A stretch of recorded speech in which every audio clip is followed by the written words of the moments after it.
میرے عزیز ہم وطنوں، مجھے یقین ہے کہ ایشیا کپ میں پاکستان کرکٹ ٹیم کی شاندار پرفارمنس دیکھ کر آپ کچھ افسوس زدہ ہو گئے ہوں گے، آپ کو غصہ آ رہا ہوگا، آپ کے لبوں پر شاید ایسے الفاظ ہوں جو اگر ہم آن ایئر بول دیں تو یوں پہ میرا نوٹس آ جائے گا۔ بس میں صرف اتنا کہنا چاہوں گا کہ بالکل میں صرف اتنا کہنا چاہوں گا کہ ہم یعنی میں اور وسعت اللہ خان صاحب آپ کے غم میں 100 بلکہ 420% شریک نہیں ہیں، کیونکہ ہمیں کرکٹ کا کوئی شوق ہی نہیں ہے، and thanks be to God کے شوق نہیں ہے، کیونکہ اگر ہوتا تو ہم اتنی ڈھائیاں مار کے رو رہے ہوتے کہ آپ سوچتے کہ یار میں ڈان ٹی وی دیکھ رہا ہوں یا ہم ٹی وی کیوں۔ لیکن ہمارے ایک دوست کو بہت شوق ہے۔ کیسا دیا؟ صحیح دیا؟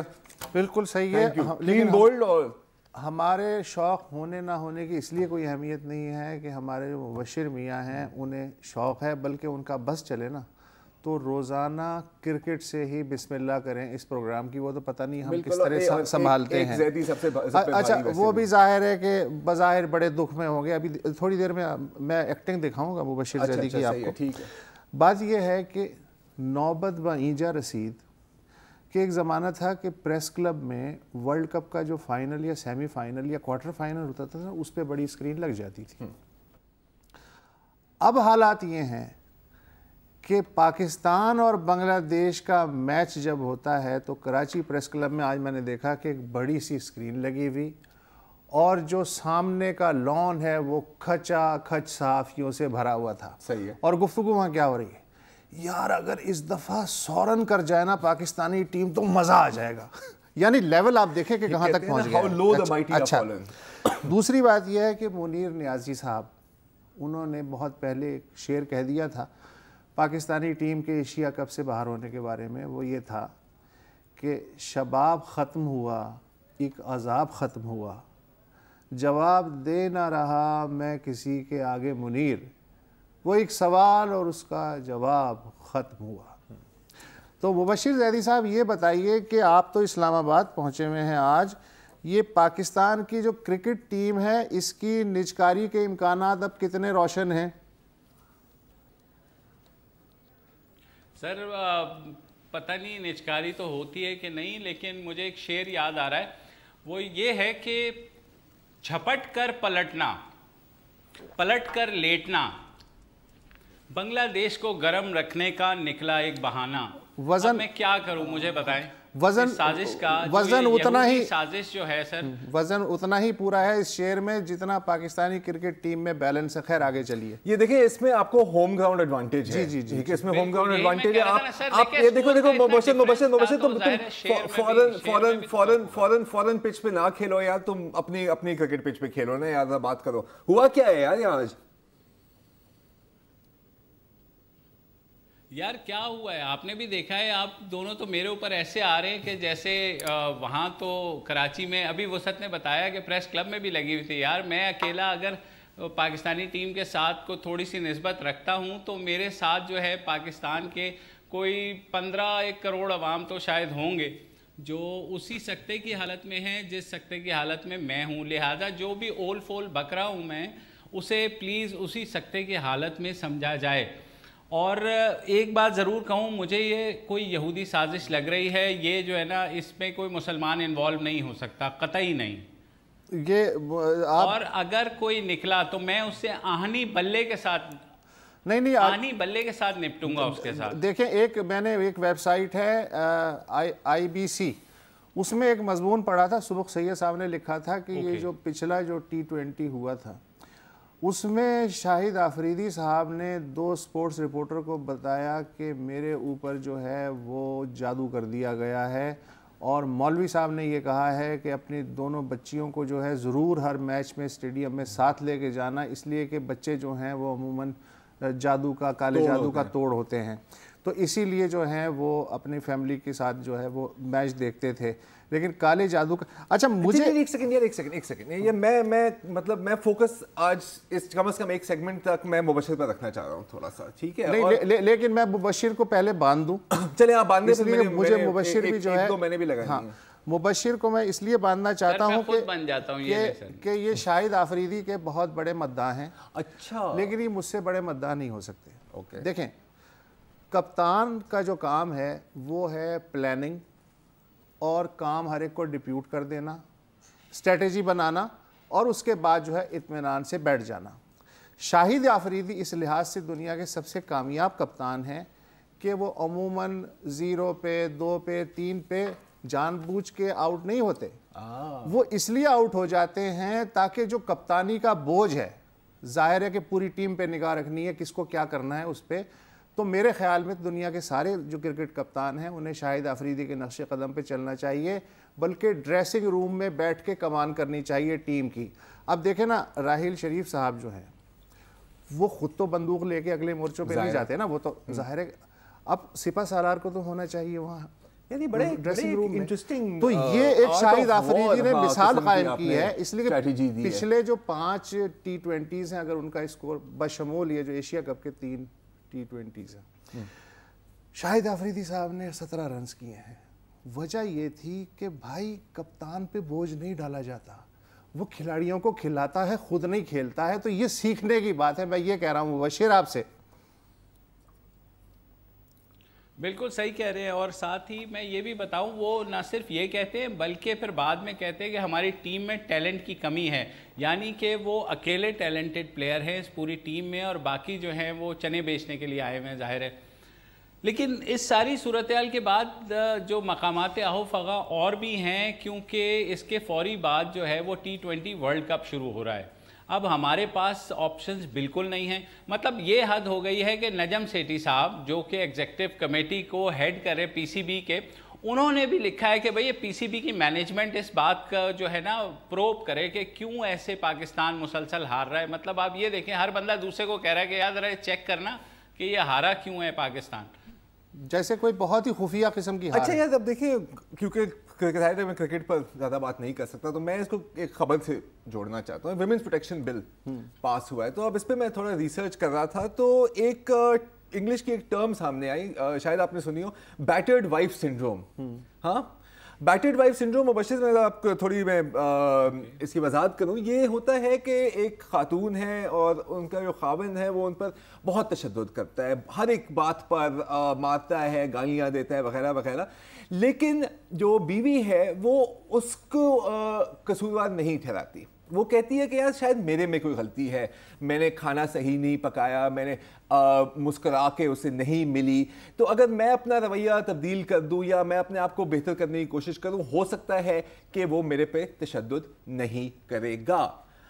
آپ جیسے جو پاکستان کرکٹ کے فینز ہیں نا, یا مجھے بھی لگتا ہے کہ آپ بھی تھوڑے سے بیٹرڈ وائف سنڈروم کے شکار ہیں, کیونکہ ہمیشہ یہی بات ہو رہی ہوتی ہے, نہیں دیکھیں اگر میں باتھ روم چلا گیا تو پھر کوئی آؤٹ ہو جائے گا, اگر میں یوں مڑ کے بیٹھا تو پھر شاید افریدی 6 مار لے گا, and so on and so forth. تو ایک بات بتاؤ مبشر, تمہارا بھی تو کوئی نہ کوئی ٹوٹکا ہوگا نا میچ کے دوران, تو اس دفعہ آپ نے کیا کیا ہے؟ یا دیکھو آپ نے جو نا سنڈروم, آپ نے سنڈروم کا نام غلط لیا ہے. یہ مولانا فضل الرحمان سنڈروم ہے, اور میں اپنے آپ کو کہتا ہوں کہ میں زن مرید نہ صحیح, میں رن مرید ضرور ہوں. اور جب پاکستانی ٹیم رن نہیں بناتی نا تو اس رن مرید کو بہت مسئلہ ہو جاتا ہے یار. صحیح ہے, فیر انف. تو یار میں نے آپ کو بتایا تھا کہ ہمارے پاس کوئی بہت زیادہ گفتگو نہیں ہوگی کرکٹ پہ, اس لیے کہ صرف آپ ہی بلد ہیں اور ہم دونوں نابلد ہیں. لیکن آپ نے جو ہے ضد کر کے اس نان ایونٹ کو پہلے سیگمنٹ میں رکھوایا. صاحب آپ بھی جو ہیں کپتان ہی لگ رہے ہیں مجھے شاہد آفریدی کی طرح اس پروگرام کے, اس لیے میں تنگ آ کے پہلا وقفہ لے رہا ہوں.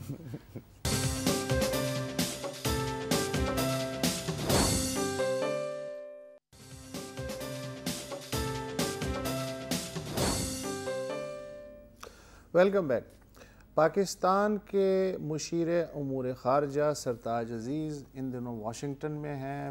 پاکستان امریکہ چھٹے اسٹریٹجک ڈائیلاگ میں پاکستانی وفد کی قیادت کر رہے ہیں. پچھلے 2 دنوں میں ان کی اچھی خاصی مصروفیات رہیں, مختلف تھنک ٹینکوں سے انہوں نے خطاب کیا, اسٹریٹجسٹ سے ملے. وہ تازہ ترین انہوں نے کل خطاب کیا ہے کونسل آف فارن ریلیشنز, جو ایک بہت ہی امپورٹنٹ تھنک ٹینک ہے امریکہ کا, اور اس میں انہوں نے جو کہ پاکستان کی طرف سے پہلا سرکاری طور پہ یہ وہ ہے اقبال ہے کہ طالبان قیادت اور ان کے خاندان پاکستان میں رہتے ہیں, افغان طالبان انہیں طبی اور دیگر سہولتیں فراہم کی جاتی ہیں. ہم انہیں پہ دباؤ ڈال کے مذاکرات کی میز پہ لا سکتے ہیں مگر انہیں مجبور نہیں کر سکتے, کیونکہ میز پہ آنے کے بعد جو کچھ بھی طے کرنا یا طے نہیں کرنا ہے وہ کابل حکومت اور طالبان کو کرنا ہے. پھر انہوں نے اس کا بیک گراؤنڈ یہ بتایا کہ پچھلا جو ایک دور جولائی میں ہوا تھا مری میں, اس میں جناب ہم نے طالبان کو بہت پریشرائز کیا اور انہیں ان کی نقل و حرکت محدود کی, ان کی جو طبی اور غیر طبی سہولتیں ہیں وہ کچھ کم زیادہ کیں, تو اس کے بعد انہیں مجبور ہو کے جو ہے میز پہ لانا پڑا. لیکن اب ہم جو ہیں, اور پھر انہیں یہ بھی ہم نے کہا کہ دیکھیں ہم 35 سال سے آپ لوگوں کی میزبانی کر رہے ہیں, اگلے 35 سال ہمارا کوئی موڈ نہیں آپ کی میزبانی کرنے کا, اور اب ہمیں دنیا تانے دینے لگی ہے کہ اصل میں ہم آپ کے پیچھے ہیں. بالکل. تو یا ہم یہ بدنامی مفت میں نہیں لے سکتے, اب آپ کو مذاکرات کی میز پہ آنا پڑے گا. لیکن ساتھ ہی ساتھ انہوں نے یہ بھی کہہ دیا کہ ہم اس سے زیادہ اور کچھ نہیں کر سکتے. لیکن غنیمت ہے کہ جو بات برسوں سے ان آفیشلی مختلف حلقے کہہ رہے ہیں, عوام الناس میں ہے کہ جی طالبان یہاں رہتے ہیں, کوئٹہ شورا اور اجلاس وغیرہ سبھی کو پتہ تھا, اب آفیشلی سرتاج عزیز صاحب کی زبان. اچھا, اب ظاہر ہے جیسے آپ نے بھی بیان کیا یہ کوئی ڈھکی چھپی بات نہیں ہے, ٹھیک ہے, سب کو پتہ ہے. پہلی دفعہ آفیشلی اور اس لیول پر بات کی گئی, وہ بھی کاؤنسل آف فارن ریلیشنز کے سامنے. میں بھی یہی سوال کرنے والا تھا کہ آپ کی نظر میں وجہ کیا ہے. میں اپنی رائے بتا دوں گا, پہلے آپ بتائیں. دیکھیں وجہ ایک تو یہ ہے کہ پریشر. آپ کو یاد ہوگا کہ پچھلے ہی ہفتے جو 4 فریقی اجلاس ہے جس میں پاکستان, کابل حکومت, چین اور امریکہ, انہوں نے ایک نیا روڈ میپ تیار کیا ہے.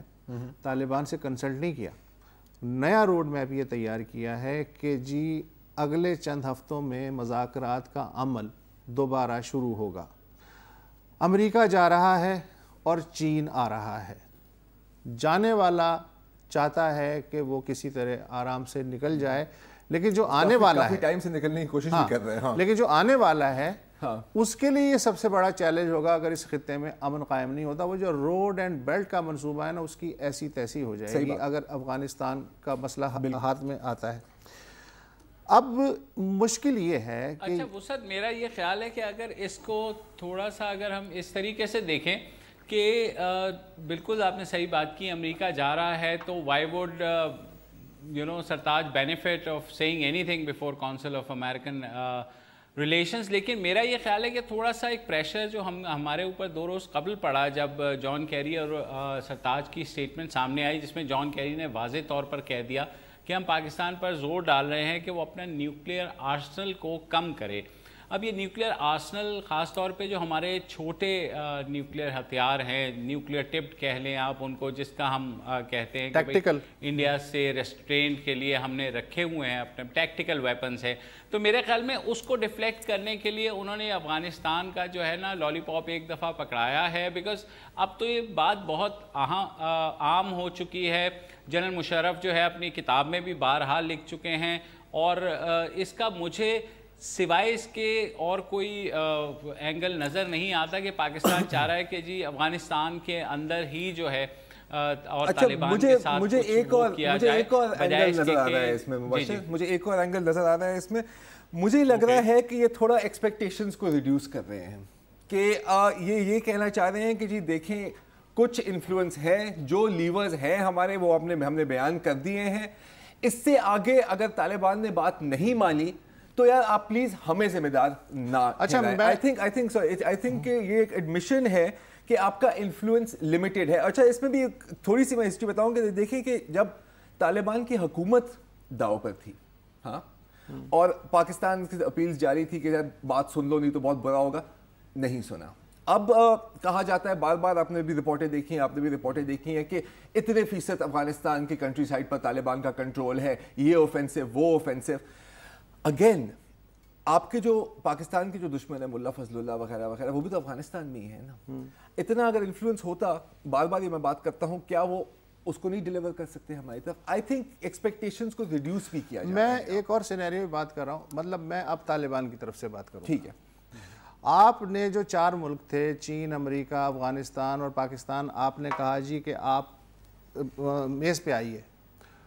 اب بطور طالبان میں کیا سوچوں گا کہ یار چند شہروں پہ کابل حکومت کا قبضہ ہے، باقی دیہی علاقہ جو ہے نارتھ اور ساؤتھ میں وہ تو ہمارے پاس ہے، اور ہم جب چاہیں کسی بھی شہر پہ ہلا بول سکتے ہیں، جو انہوں نے کلیئرلی دکھایا. تو ہم تو آلریڈی پاور آف اسٹرینتھ پہ ہیں. تو ہمیں اب مزید یہ کیا پیش کریں گے کہ جس کی بنیاد پہ ہم کمزور پڑے بغیر ایکول لیول پہ بات کر سکیں. غضب یہ ہوا ہے، آج میں زاہد حسین کا مضمون پڑھ رہا تھا ڈان میں، انہوں نے کہا ہے کہ یہ جو 4 ممالک کا وفد ہے، ڈیلیگیشن ہے یا جو بھی آرگنائزیشن، اس نے صرف طالبان کو انویٹیشن نہیں بھیجا، انہوں نے جناب گلبدین حکمت یار جو حزب اسلامی والا ہے، اب ان کی کوئی حیثیت نہیں ہے آج کے افغانستان میں، ہے نا، ان کو بھی بلا لیا. اچھا نہ صرف ملا منصور کے جو لوگ ہیں ان کو انویٹیشن بھیجا ہے، بلکہ جو متحارب جو گروہ ہے ملا منصور کا، اس کو بھی انویٹیشن بھیج دیا ہے.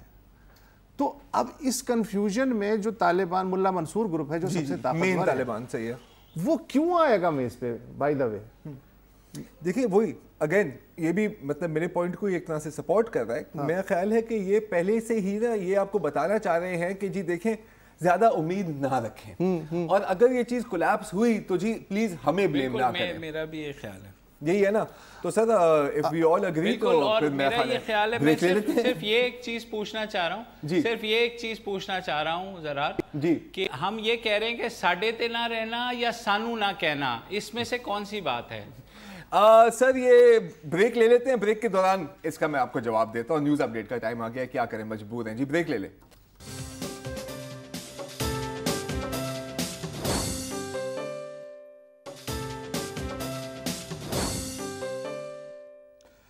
Welcome back. وقفے سے پہلے گفتگو ہو رہی تھی کہ سرتاج عزیز جو ان دنوں واشنگٹن میں ہیں، انہوں نے پہلی بار سرکاری طور پہ یہ کہا ہے کہ افغان طالبان قیادت اور ان کے اہل خانہ پاکستان میں ہیں اور ان کو کئی برس سے ہم سہولتیں بھی دے رہے ہیں.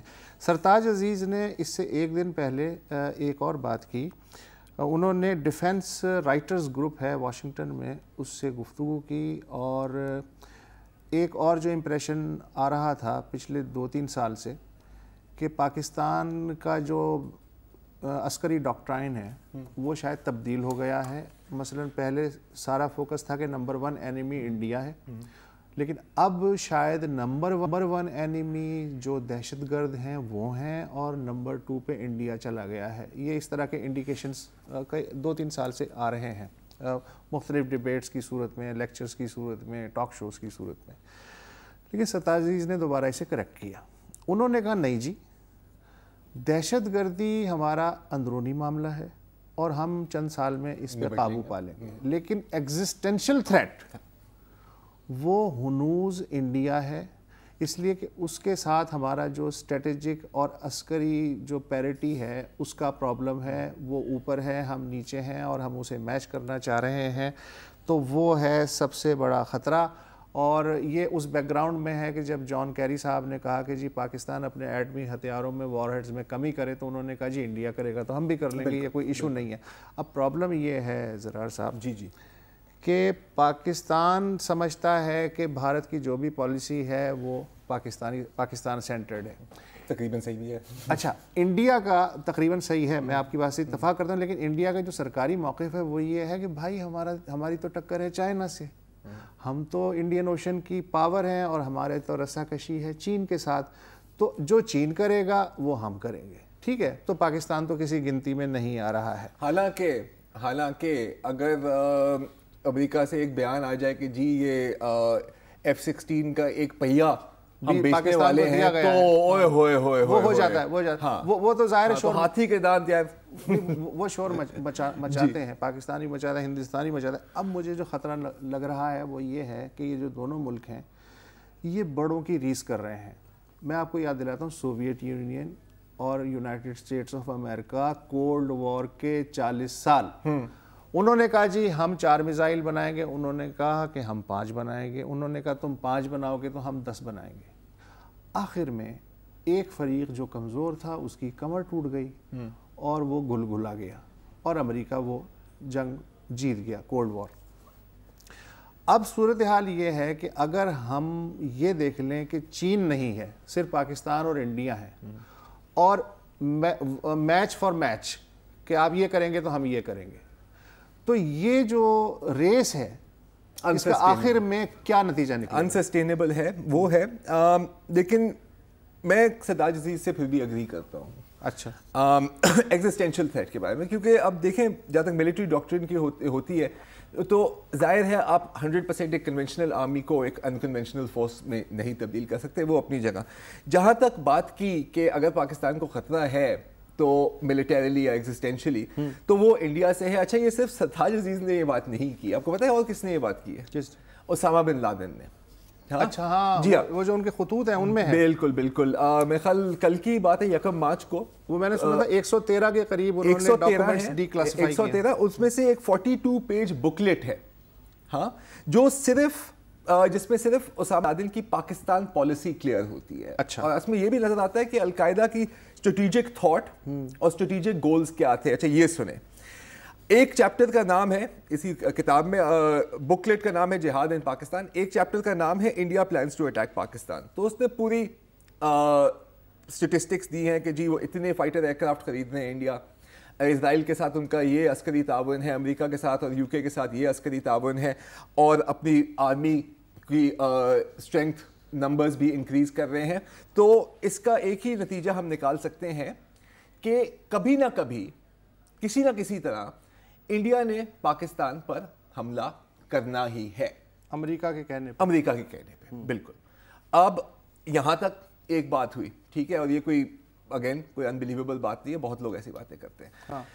اس کا نتیجہ کیا نکالا, پلان آف ایکشن کیا بنایا اسامہ نے, ٹھیک ہے. اس میں 3 یا 4 پوائنٹس تھے کہ ہمیں پاکستان آرمی کے ایسٹرن بارڈر پہ جو ڈپلائمنٹ ہے اس کو ٹارگیٹ کرنا چاہیے, یعنی القاعدہ ہندوستان کی جو سرحد پر جو پاکستان آرمی کی ڈپلائمنٹ ہے, افغان سرحد پہ بھی, افغان سرحد کی بھی بات نہیں کی, اس پر بعد میں آتے ہیں. انہوں نے کہا کہ پہلے ہم نے وہاں اٹیکس کرنے ہیں. اب بندے پوچھے کیوں, وہاں کر کے کیا ملے گا انہیں؟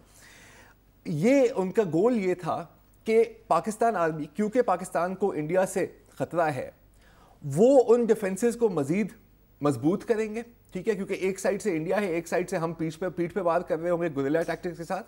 چنانچہ ویسٹرن پاکستان, بلوچستان اور سرحد میں وہ اپنی انوالومنٹ کم کر دیں گے پریشر کی وجہ سے. جو اس نے جو لفظ استعمال کیے ہیں یہاں پہ کہ ہر حملہ ایسٹرن بارڈر پر, ہمارا ہر حملہ ایسا ہوگا جیسے آپ نے پاکستان فوج کے پیر میں کیل ٹھونک دیا ہے, ان کو ایک جگہ تک محدود کر دیا ہے. یعنی پاکستانی فوج جو, اگر ہم ٹیررسٹ کارروائیاں, جو آپ کی بات سے میں سمجھاؤں, وہ یہ ہے کہ اگر القاعدہ اور طالبان اپنی دہشت گردانہ کارروائیاں سندھ اور پنجاب میں بڑھا دیں تو ہمیں یہ موقع مل جائے گا کہ خیبر پختونخوا اور بلوچستان میں ہمیں سپیس مل جائے گا, اس لیے کہ فوج تو ادھر انگیج ہو جائے گی, تو ہم بلوچستان اور خیبر پختونخوا پہ قبضہ کر لیں گے. لیکن اس سے انہوں نے جو پہلی بات کی ہے کہ ہندوستان پاکستان کو ٹکڑے ٹکڑے کرنا چاہتا ہے, تو اس کا مطلب ہے کہ اسامہ بن لادن بھی پھر ٹکڑے ٹکڑے کرنا چاہتا ہے. بالکل. تو یہ کیا مطلب ہوا اس بات کا سر؟ اب یہی ہے کہ اب اس میں کہیں اس کا یہ مطلب تو نہیں ہے کہ ہم جو ہیں ایک اسلامی امارات جو ہے اس کو مستحکم کریں گے ان علاقوں میں, اور چونکہ پاکستانی آرمی اور پاکستانی اسٹیٹ یہ امریکہ کی ایجنٹ ہے, اس کو ٹاپل کر کے ہم ایک اسلامی خلافت قائم کریں گے, اور پھر یہ اسلامی خلافت بھارت کا مقابلہ بعد میں نبٹ لیں گے. اور یہ بھی ایک جہادی تھاٹ میں یہ ایک بڑا پرانا کانسیپٹ ہے, near enemy and for enemy, نزدیک کا دشمن اور دور کا دشمن. پھر اس پہ منصوبے پہ عمل کیا طالبان نے یا ان کے سر؟ اب یہ ہوا نہیں ہوا وہ اپنی جگہ ہے, لیکن ہم نے یہ دیکھے ہیں کہ کراچی میں بھی ہیڈ کوارٹرز نیول بیسز پہ اٹیکس ہوئے ہیں, واگا بارڈر پہ بھی یو ول ریکال اٹیکس ہوئے ہیں. تو کیونکہ اسامہ بن لادن کا ڈائریکٹ انوالومنٹ القاعدہ سے پھر تھوڑی سی کم ہو گئی تھی, بیکاز جس طرح کے حالات میں وہ رہ رہا تھا on the run and so on and so forth. لیکن ایک اوور آل اسٹریٹجی تو آپ کو پھر بھی نظر آتی ہے کہ کتنی کلیئر اسٹریٹجک تھنکنگ تھی. اور اسی کو اگر آپ لے کر ایک بڑے پیمانے پہ دیکھیں تو آپ دیکھیں گے کہ القاعدہ گلوبلی کی اسٹریٹجی بھی بڑی اڈیپٹیو ہے. ہاں, یہ نہیں ہے کہ one solution in every country. مالی میں اسٹریٹجی الگ ہے, شام میں الگ ہے, یمن میں الگ ہے. یمن میں تو وہ امارات اور سعودیوں کے ساتھ مل کے لڑ رہے ہیں آج کل حوثیوں کے خلاف. کبھی کبھی یہ بھی ہوتا ہے اور اپنا جھنڈا بھی نہیں لہرا رہے کہ نہیں جی ہم تو بالکل آپ میں سے ہی ہیں, کوئی مسئلہ نہیں, ہم آپ کے بھائی ہیں. تو دس از اے ویری انٹرسٹنگ تھنگ. اور بھی بہت چیزیں تھیں جو ان ڈاکیومنٹس میں پتہ لگی ہیں کہ ایک تو اسامہ بن لادن کو ڈر تھا کہ اس کی بیوی کے دانت کے اندر ایک مائکرو فون الیکٹرانک سرویلنس سے وہ آخری دنوں میں خوفزدہ رہنے لگے تھے, اس لیے کہ امریکہ نے بڑھا بھی دی تھی الیکٹرانک سرویلنس جو ہے اس. اچھا, اور ایک جو ہے شاید ڈاکومنٹ یہ بھی تھا کہ اسامہ ایبٹ آباد جنوری 2011 میں وہاں سے شفٹ ہونا چاہ رہے تھے کہیں اور. یہی جو ڈاکومنٹس ہیں وہ پڑھ رہا تھا میں کسی ویب سائٹ پہ, لیکن ان کو یہ ہو گیا جو کہ کسی حد تک بات درست بھی تھی کہ ان کی جو سرویلنس ہے اسپیس سے اور ادھر ادھر سے وہ اتنی بڑھا دی گئی ہے کہ اب وہ جگہ بھی تبدیل نہیں کر سکتے, مطلب پھنس گئے. تو ایبٹ آباد میں وہ پھنس گئے تھے. تو امریکن انٹیلیجنس جو اہلکار ہیں وہ یہ کہہ رہے ہیں کہ جی اگر ہم مئی میں اٹیک نہ کرتے تو ہو سکتا ہے کہ اگلے 6-7 مہینے تھوڑا سا اور اگر ہم ڈیلے کر دیتے تو اسامہ اس جگہ پہ نہ ہوتے. انٹائرلی پاسبل یہ ہے.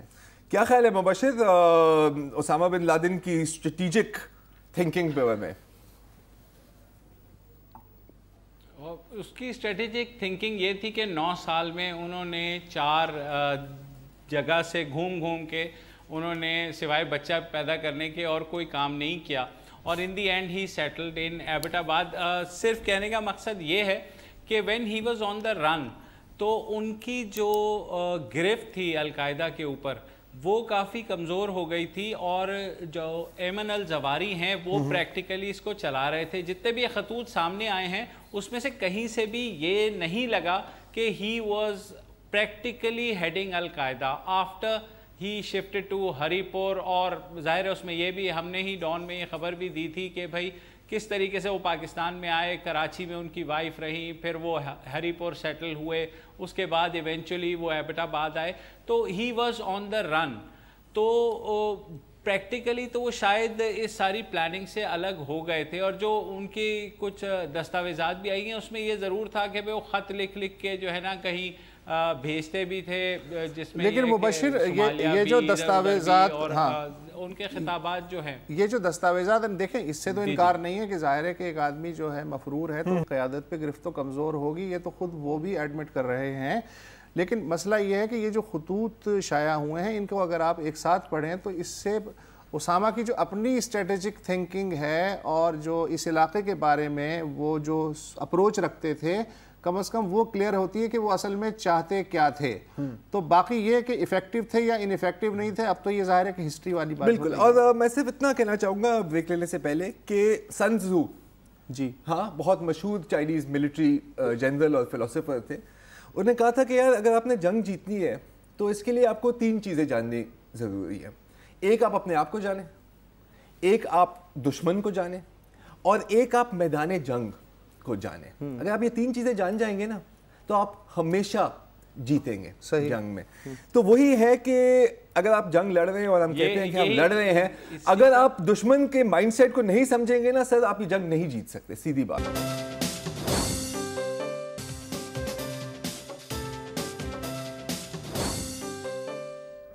ویلکم بیک جی. اور اب چھوڑیں ایشیا کپ کو, چھوڑیں القاعدہ کو, تھوڑی موسیقی پہ بات ہو جائے. ٹھیک ہے. بینجامن سسٹرز کے فین رہے ہیں آپ؟ بالکل. Female band wonderful. ہاں grow up with them. Zeb and Haniya. بالکل. زیب اینڈ ہانیہ کا گانا سنا ہے, بی بی سلم جانم. اب بی بی سلم جانم کے آگے مجھے ایک لفظ کی سمجھ نہیں آئی پورے گانے میں, لیکن بیوٹیفل سانگ. ٹھیک ہے. اب آپ تیار ہو جائیں کیونکہ ایک اور ڈسکوری ہے, اور یہ ہے Discovery music producer. Nescafé basement کے بارے میں آپ نے سنا ہوگا. نیسکیفے بیسمنٹ کے میوزک پروڈیوسر ہیں ذوالفقار جبار خان. ٹھیک ہے, جس کو زلفی کہا جاتا ہے. انہوں نے ایک 10 ممبر آل فیمیل آل پاکستانی انسمبل بینڈ کو ساتھ لایا. مطلب نام بھی نہیں ہے, اگر ہے نام بینڈ کا تو مجھے نہیں پتا. بے نام بینڈ ہے. بے نام بینڈ ہے اب تک.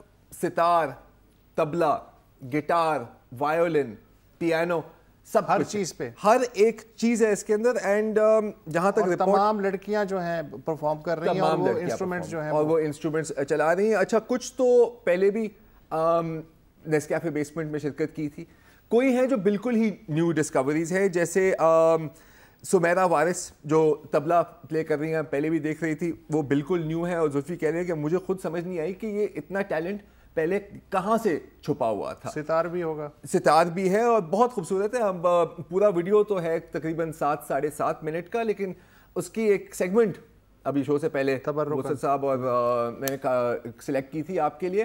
تو شو کا ٹائم ختم ہوتے جا رہا ہے. ہم چاہ رہے ہیں کہ آپ کو اس کلپ کے ساتھ خدا حافظ کہیں. I hope you enjoy it. Sun